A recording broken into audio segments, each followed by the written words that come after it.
So, hi and welcome to Hello World and to a new episode. We've had the opportunity to meet a lot of people from different countries when we're doing these recordings. Yeah. And they've all been from countries that have been, or many of them have been from countries that have been previously developing countries. I would say they are more developed today. And it's clear that governments are taking different approaches to get foreign investors to the countries to drive both jobs, obviously, but it's also actually driving a lot of infrastructure and tech investment. So today we have the opportunity to visit Brazil.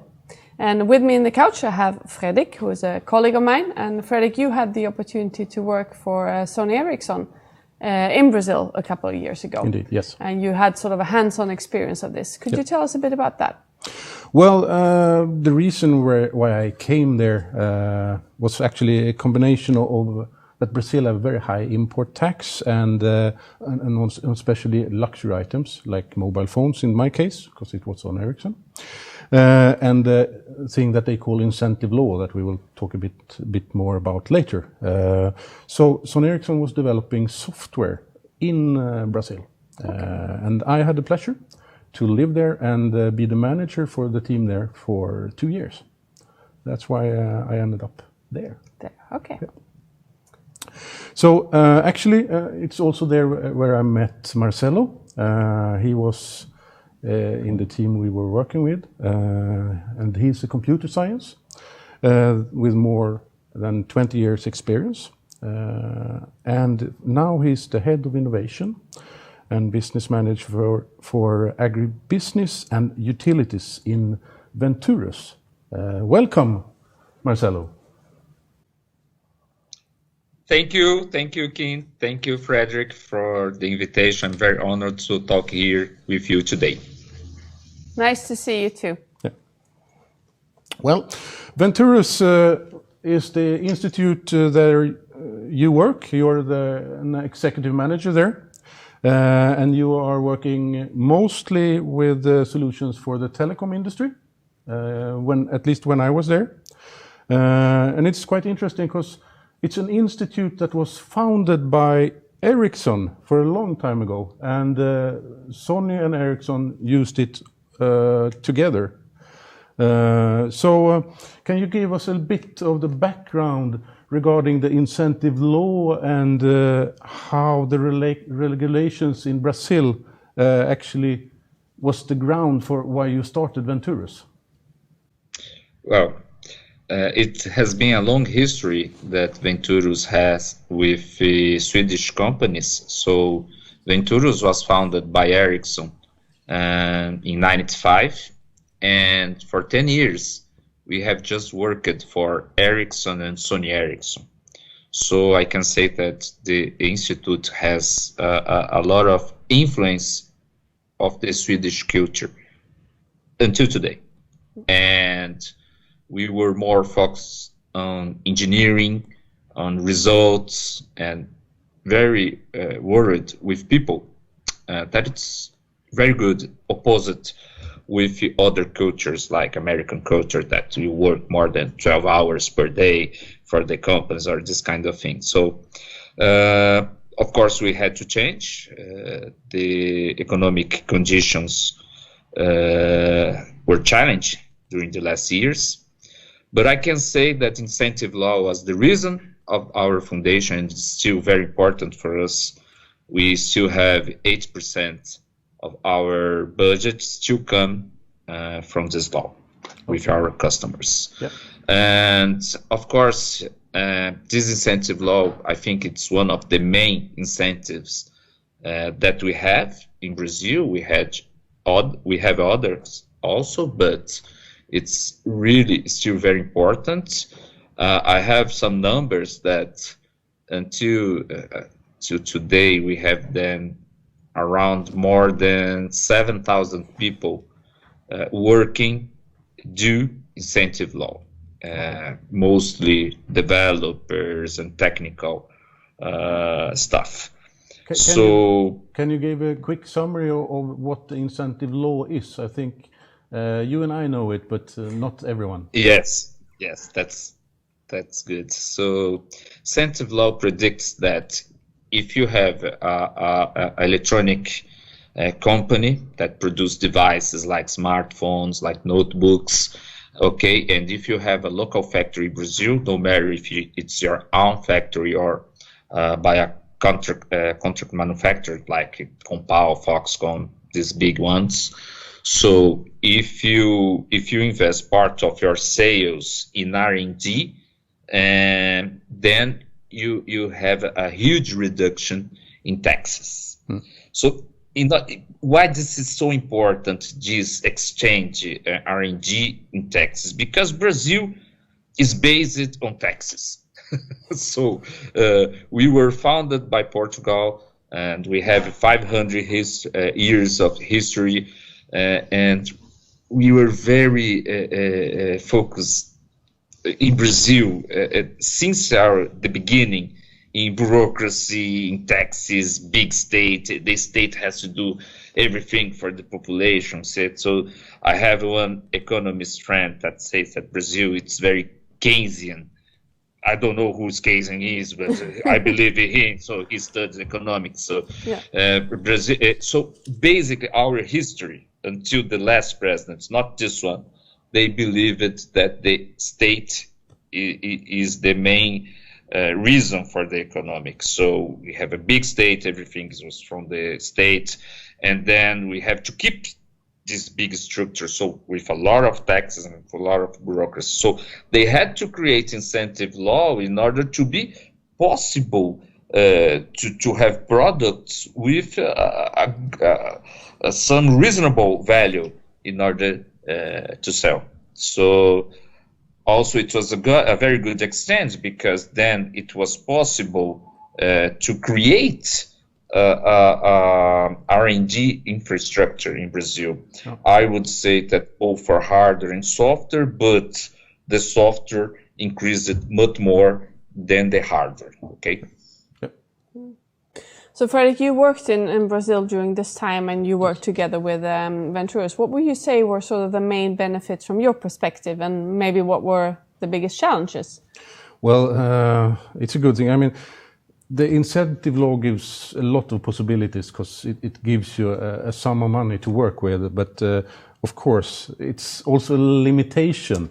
You have to follow a lot of rules, and it's administration and such things. So it's a bit tricky to handle the incentive law. And I mean, we have spent many hours on actually get everything correct.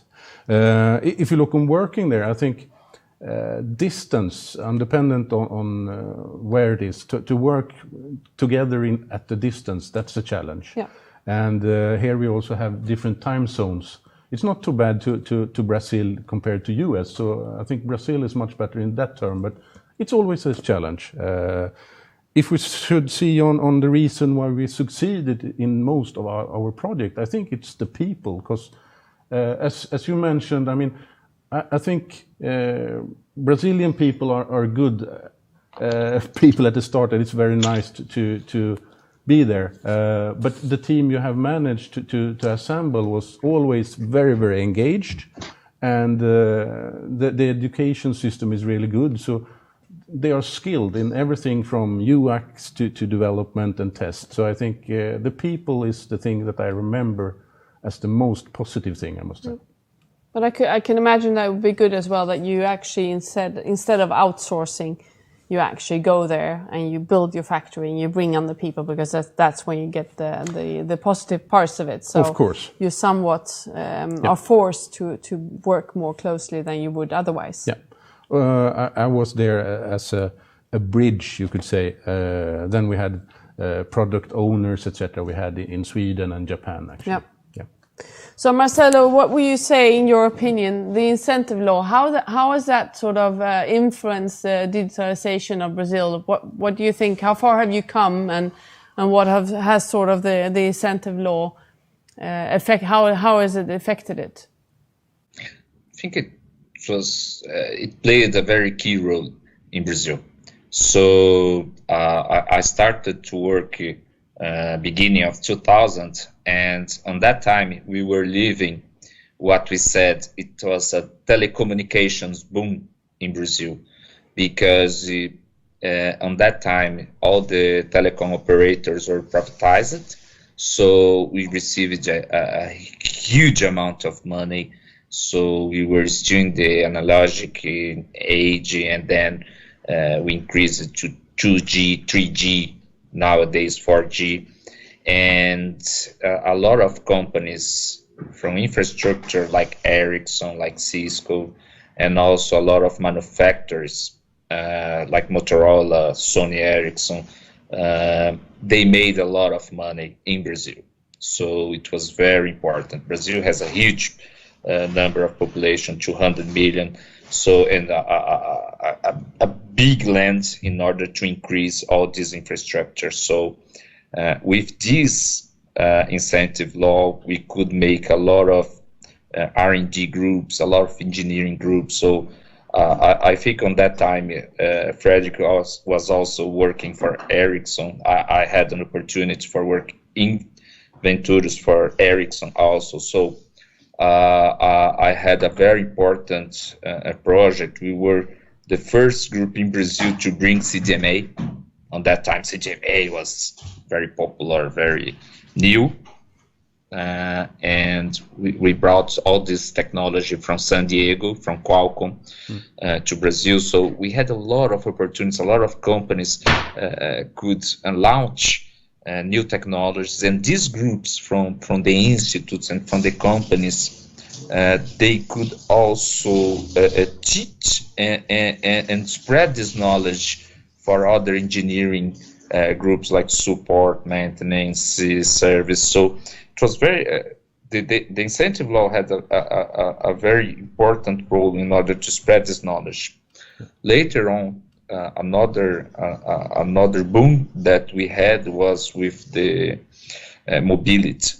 So we had the opportunity to work with smartphones, Java, very old, but Java phones, and with Symbian, Windows OS, and later, and now forever, iOS and Android. So, for example, Venturus, if it was not the first group in Brazil to bring Android technology, I think it was the second. So we had this important handover from technology to bring to Brazil. One thing that was very important, a lot of guys left the institutes and launched startups, and the startups became unicorns. So we can say that incentive law had important, it was an important actor in order to improve our technology companies and our technology competence here in Brazil. So these are two examples that I think they only happened because we had incentive law. Otherwise, probably a lot of R&D groups, engineering groups would be made in US, in Sweden, Germany, and we couldn't have this opportunity to bring that technology to Brazil. Yeah. But I think also another really big benefit with the incentive law is that you're actually forced to invest in the universities, which Yes. means that you have a very, very close cooperation with them. And how do that look today? I think it's a very good point, Fredrik, because, well, to first understand incentive law, it's you have to split the amount of money that you're going to invest in the company and outside the company.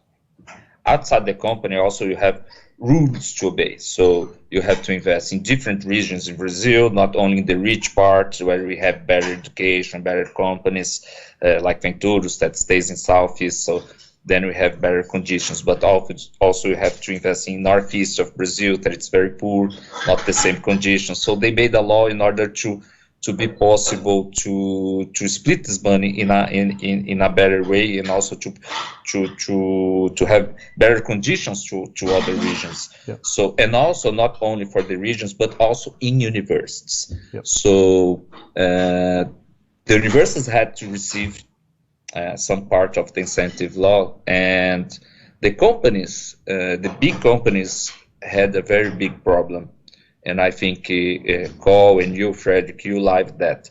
So sometimes you had to invest in the university, but the return from the university was very bad, because they said, oh, they only know how to make research, I have only theoretical experiments, this cannot be used in the real life for the time that I have now to launch products.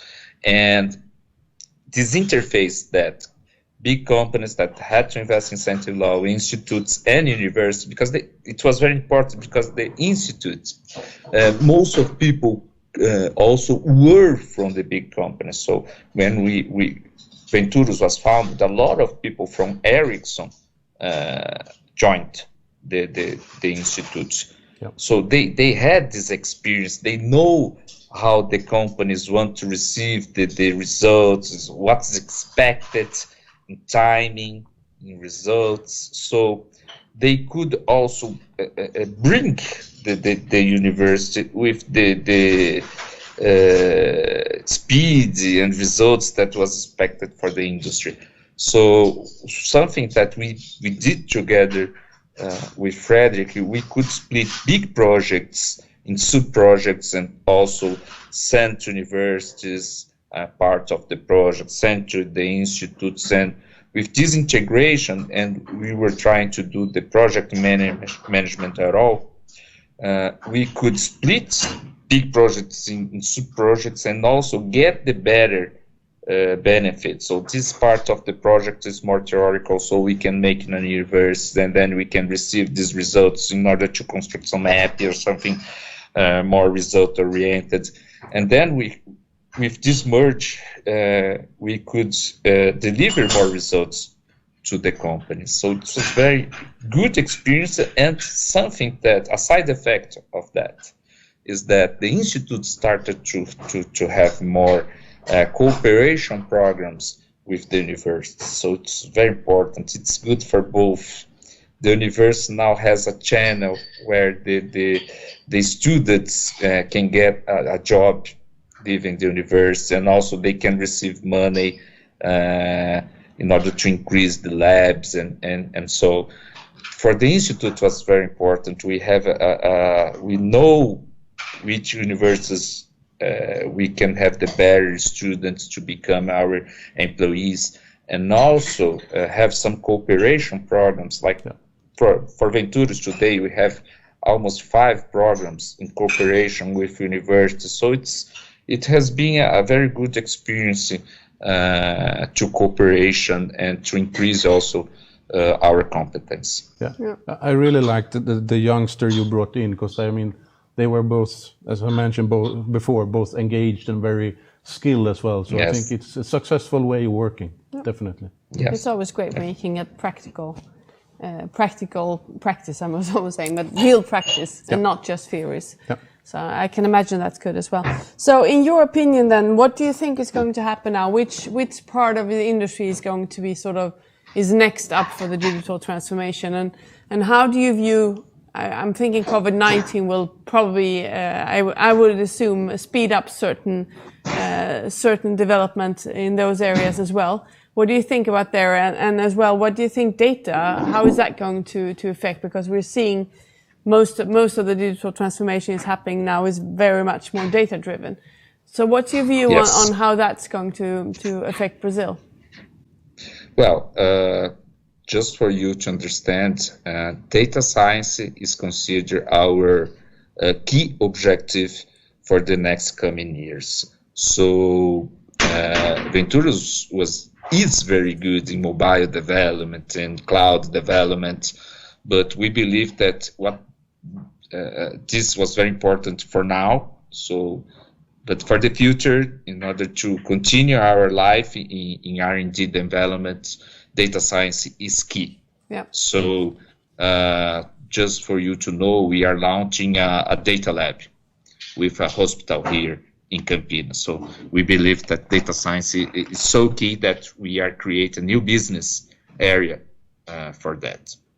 In fact, it's nowadays, I think it's impossible to have a good prediction in anything. The world is so crazy But I can imagine 5 areas where we are going to see a lot of digital transformation, especially in Brazil, but some all over the world, not only in Brazil.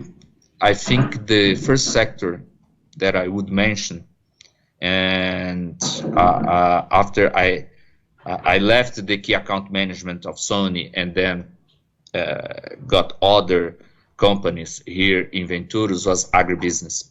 Agribusiness is very impressive in Brazil.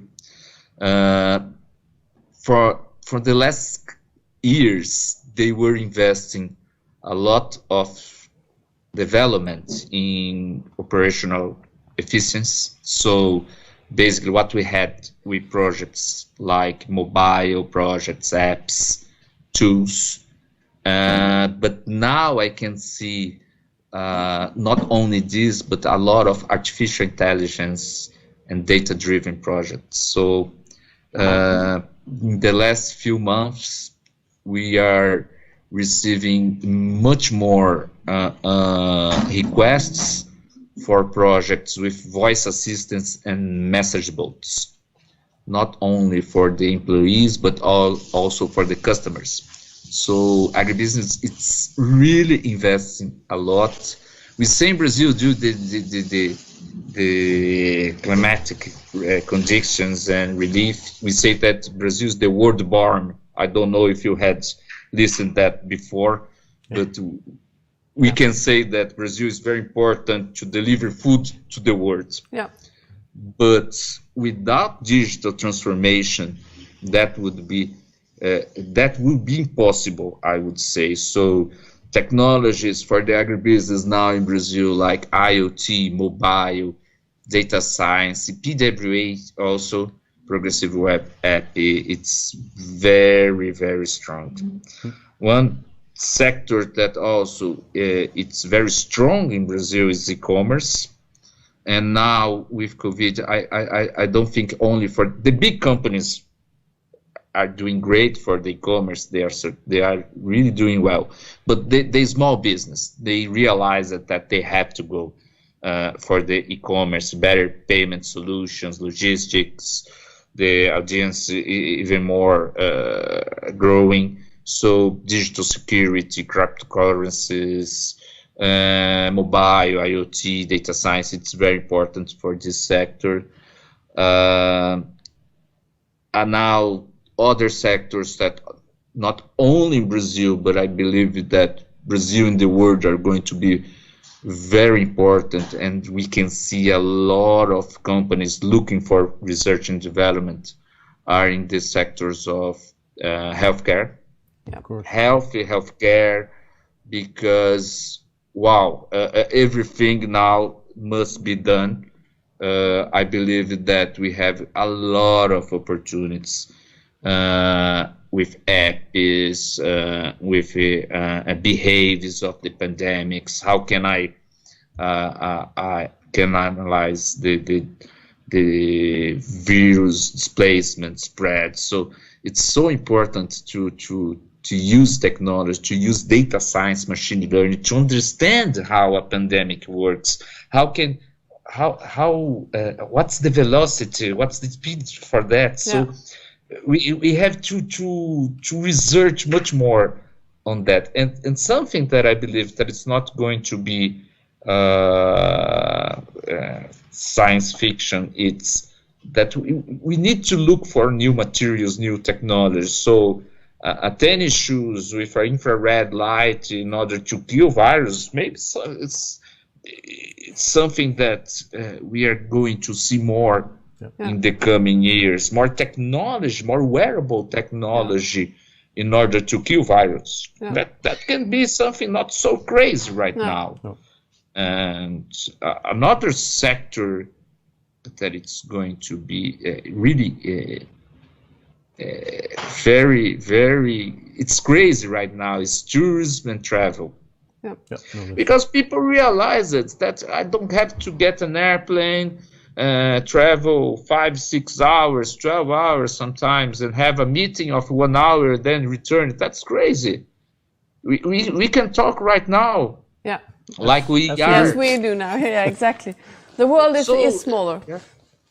So world is so smaller, but we realize that we need more security, technology. Yeah. Awesome. We need also for tourism, and I believe Brazil is going to feel the impact a lot. Yeah. We must start thinking in augmented reality, virtual reality, multi-experience. So people cannot come here. So how can I bring my hotel experience, my place to the house of the person? So how can we use more this kind of technologies to sell experiences? Because people understand that they can stay home and they can do a lot of things. E-learning, it's amazing. I don't know how in Sweden is, but people here in Brazil are studying more. That's good. Studies are always good. So you don't have to go to a physical school to study. You can learn a lot of not only technologies. We can learn how to make a good food or how to exercise by yourself. So e-learning, it's amazing, the possibilities that we can do right now. And something that I have to say, it's my last topic, I promise, okay, I'm talking too much. But the world must think in logistics, in supply chain, a lot. So I have written also an article in my LinkedIn about that. So we are very China dependent. Yeah.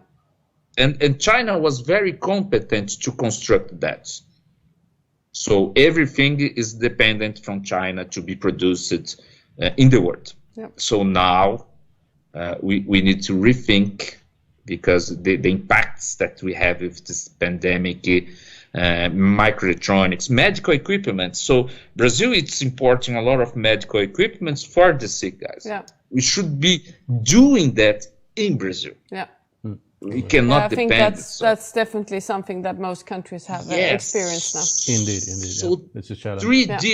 3D printing, industry 4.0, this must increase all over the world, not only in Brazil. Yeah. We need to rethink that. It's not only cost, guys. We need to rethink the supply chain. So if the world stops again, how can we avoid the world to stop again? The world cannot stop. We are not stopping.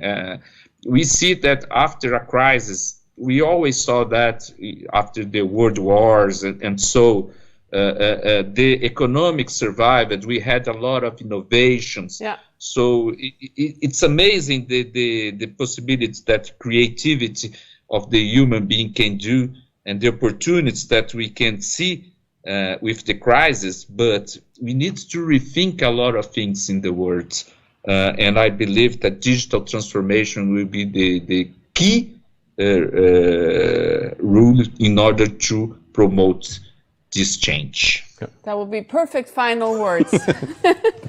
Thank you so much for joining us, Marcelo. It was very interesting to listen in on how it works in Brazil. Yeah, thank you. Thank you. Bye-bye. Bye-bye. Yeah, it's interesting to see how many new ideas will come up. And I really look forward to experiencing Brazil in Sweden. Because I haven't been yet, so that would be great to get that experience. It's a very, very nice country, actually. Yeah. I had a pleasure to be there, and that's something I always bring with me. And it's also fun to see the similarities, and that we have the same digital problems everywhere, more or less, even if it's more specific in some areas, maybe. I think that's been the biggest perk with doing these shows, is that really looking into the different worlds and seeing that, yes, we're different, but we're quite alike still. Indeed. And the challenges are more or less the same, but we might solve them in some different ways. So it's interesting. No, very nice. So thank you so much for joining us today. Make sure to follow us on LinkedIn so you don't miss any episodes, and we look forward to coming back to you soon with a new episode. Thank you. Bye-bye. Bye.